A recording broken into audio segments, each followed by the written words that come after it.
இந்த சூழ்நிலையில புரட்சி தலைவரோ அம்மாவோ இல்லாத சூழ்நிலையில ஒரு கூட்டணி ஆட்சி தான் சரியான ஆட்சியாக இருக்க முடியும் என்பதுதான் எங்களுடைய கருத்து.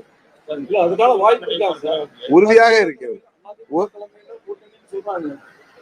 சார். தேசிய ஜனநாயக கூட்டணி ஆட்சி உறுதியாக இந்த தேர்தலில் அமையும். தமிழகத்துல கூட்டணி ஆட்சி அமைக்கும் அப்படின்னு சொல்றீங்க. ஆனா இந்த கூட்டணிக்கு தலைமை இருக்கக்கூடிய அதிமுக வாய்ப்பே இல்லை.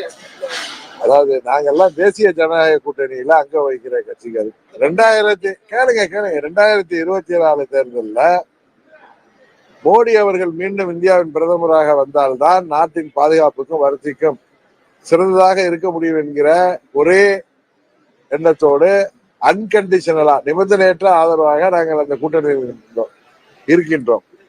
இன்றைக்கு தேசிய ஜனநாயக கூட்டணி ஆட்சினாலே உங்களுக்கு தெரியும், 2014லயும் 2019லயும் பாஜக பெரும்பான்மையோட ஆட்சி அமைத்த போது கூட அவர்கள் கூட்டணி கட்சிகள் எல்லாம் மந்திரி சபையில் சேர்த்து கூட்டணி மந்திரி தான் அமைத்தார்கள்.